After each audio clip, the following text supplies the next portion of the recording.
do I say all the time? If it's not shot by AugustMediaWorks, it doesn't work. Exactly. First and foremost, I want to introduce the mad scientist of boxing. Yes, sir. You the man, you know what I'm saying? And tell him who you are. Well, he just pretty much explained it. In the real world, man, I'm just Mark Robertson, man. Father of five, a husband to a great wife, a son to great parents, but to the social media world, that's just kind of a thing that I created for a particular reason. A song, a favorite MC of mine, one of my top 5 favorite MCs, had a song called Mad Scientist. And when I listened to the words, to me, it fit everything that I was becoming as far as in the boxing world. So that's the name. It's stuck, and that's how people relate to me. And I'm happy with it. You know what I mean? Listen, I'm gonna have to agree because some of the stuff you're doing is like it's science behind it. Not some. All of the things that you do is science behind it. I can see, Appreciate it. Perfecting it. You perfected it, but it's more to learn. All the sure time. You're humble enough to say you can always learn something. Absolutely. Yeah. Yeah. So you can. And one of my things that I'm not branding none of this stuff, but I stick behind it with my full heart, man. I always say, you learn to teach.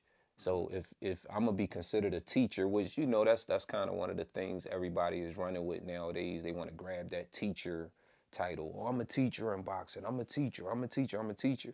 But how often do you use the terms that you're learning?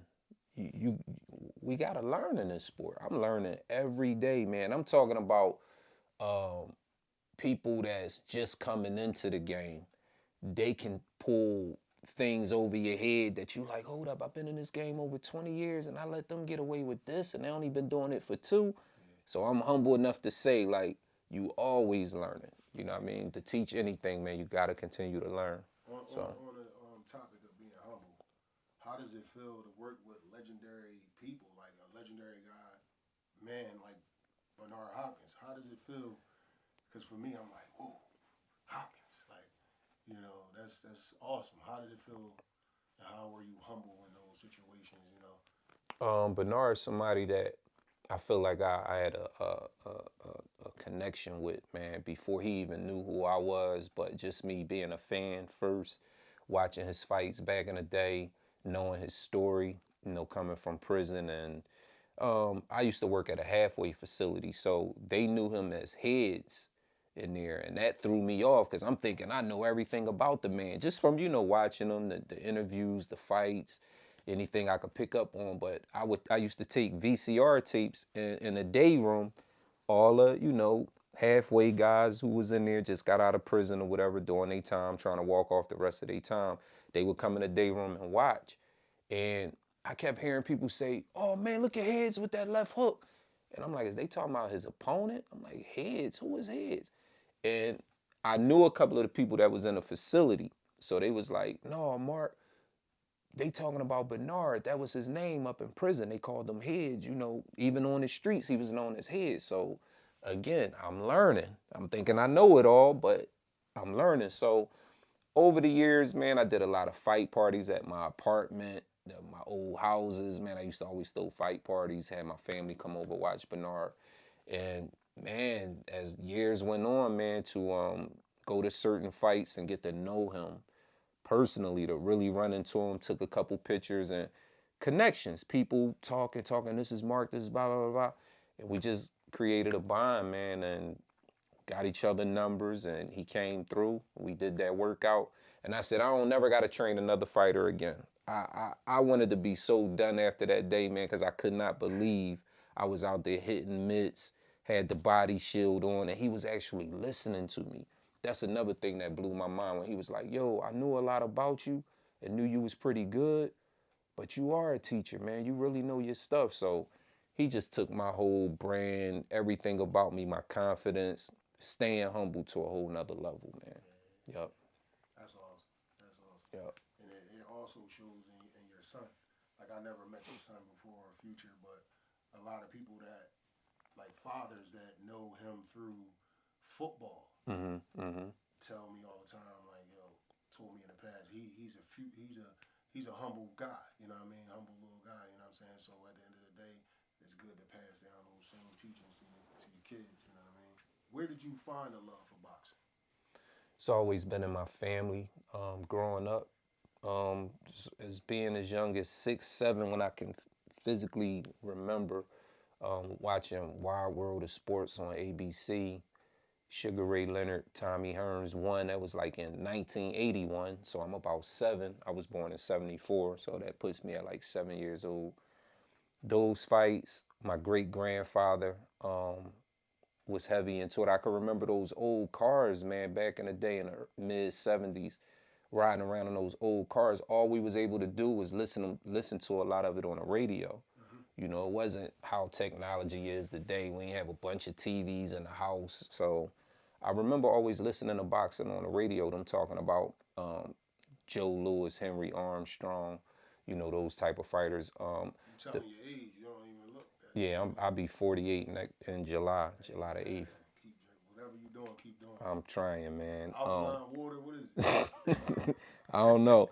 I always say this off the record. You know, I don't mind people who do what they do, but never was a drug user, of course. Never did alcohol, no weed, you know, marijuana, or whatever y'all want to say, none of that stuff. So it's trying to keep it as simple as possible.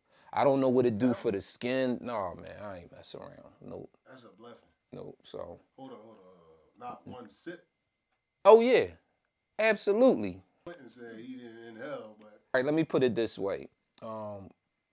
Of course, my family, I had, on my mom's side and my dad's side, you know, I had family members, uncles and stuff that battled with alcohol or drug abuse. So for me to see that firsthand and never say and never choose to go behind them and do it at any point in my life, like I can honestly say that never no cocaine, never no. Is this all good for the interview, man? Yeah, you know, never anything like that. So. That's good. That's a positive thing. I think I only met a few people that actually told me that they never. Right. You know? So I can't use the word never as far as like, yeah, of course I took a sip of alcohol or, you know, a cup of this, but like that whole like abusing it or consistently, I think some of us we do it, we get off, we do it, but for me, no, it was never like that. I'm just fortunate, man. I always think about that. And it means more to me that my kids don't go down that road, you know, and so far so good. My oldest is 28, my son don't use alcohol, don't use drugs. 2 daughters, they doing wonderful. They both work. Future and my other son is out in Texas in the Army. So imagine seeing your kids do something that you didn't even, you know, do or abuse. Like, I think that would hit me harder than actually being on any of that stuff. So I'm happy that they were able to stay away from it. That's a blessing. I think that's what it's all about, especially as you get older. You worry about your kids. You want to make sure that they're okay. Yeah. And you're concerned about how they travel, they hanging out with, if they're doing drugs and stuff like that. I think that's real important. That's what I pray for. I pray for my kids. You know, I hope that they decide to be responsible when they decide to, you know, drink alcohol or anything like that. Now everything is so commercialized. Marijuana, weed, whatever, is legal. Right. You know what I'm saying? You go to right over New Jersey, you can buy it with no Yeah, problem, and I ain't even taking advantage of that. That's what I'm saying. Like right now, it's open to everybody. Yup. It's open. Man. Sure. So I can ask you some questions about Lil Future, right? Absolutely. Going to be being here, you know, that's your son. Absolutely, man. Yep. How did you feel? Like, how was it managing, you know, and balancing the relationship between boxing and trainer with Lil Future? Because I asked that because watching you, you know, I always admired the fact that you was patient when you was training them. And even though that was for the video, it could have been something else behind closed doors. You know what I'm saying? So I always say, like, if I see, like, a parent training their child, and they're patient enough to maintain both relationships, it's great. Because a lot of times, you know, kids always, sometimes they may listen to somebody else. You be trying to teach them something, and then, you know, like a jab per se, for example. Right. And then, you know, you will watch somebody else tell them the same thing you told them. And it's like, why did they grasp that information quicker? And I think it has something to do with having patience. That's my opinion. But how was it for you to manage those two relationships, the dynamics of those relationships? That Um, relationship, you know. I think like anything else, man, seriously. And you made a good point about saying that we can present to the world whatever we want to present, meaning like, you know, with cameras running, Mm-hmm. uh, me and you could seem like we got the best relationship in the world while we doing this, and then you may want to run out of here like, man, I don't really get down with that dude. It ain't really like that. But that's just the thing. We had some days were great, we had some days were good, and we had some days that didn't go so well. And I think the toughest thing is you just got to know your child. You got to know what they can, what they can tolerate and what you can tolerate. Like when is enough, because there's been moments of us training and like I don't want to say either one of us crossed the line, because again, I got to think kind of for both of us. Like, okay, when are you pressing too hard, or or are you doing it right? But he's just being stubborn about it. But now when I look back on it, every moment is necessary. Like me and Fuchs, are the boxing was what it was. We had a successful run. 32 amateur fights, been to the nationals 3 times.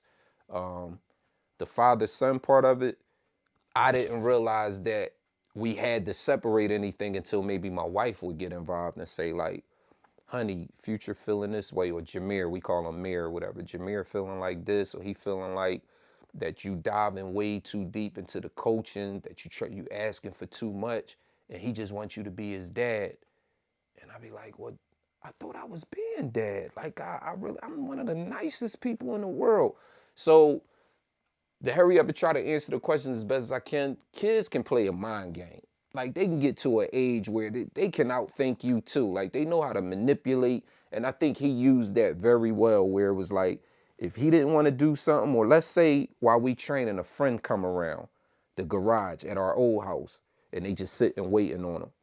Already as a dad, I'm thinking, and a coach, I'm thinking his mind is gone. Everything that I'm about to tell him from this point on, because he already thinking about being outside, throwing a football, running down the street, whatever. And I'm trying to give him this lesson because he got a fight coming up. So it's pulling teeth, it's everything, man. It really is being patient, but knowing, yo, you in a sport that they trying to knock your head off. So you really need to get these lessons down. It's not about me being mean or trying to. It is what it is, son. So it's not a game at all, man. It's not a game at all. So I think we over the course of time, we did an excellent job. I think I did. I think I was fair, very fair, sometimes overly fair with him. I think sometimes he played the game of, I know how to get out of this. Then I can also say I think my son worked extremely hard, because you don't get the blessings that he got without putting the work in. So we found a very good balance, and it's actually excellent today. You know what I mean? So yeah. I'm so happy that you invited me here to speak with you. I've been watching you for like years now. Like my son grew up, you know, off your son. I actually grew up. I ain't gonna say grew up, I'm a grown man, but I came up as well because I learned from you. You know, Wow. I was like, yo, son, this is how you gotta do it. I was watching your son trying to get his slip game together, making sure that, when he jabbed, he's an orthodox boxer, so he lead with his left. Orthodox, yeah. So I'm like, yo, make sure that you keep your right hand up. You know what I mean? Don't drop. You keep dropping your hand when you throw the 1-2. It's like both of your hands is down at the same time. So I remember one of the videos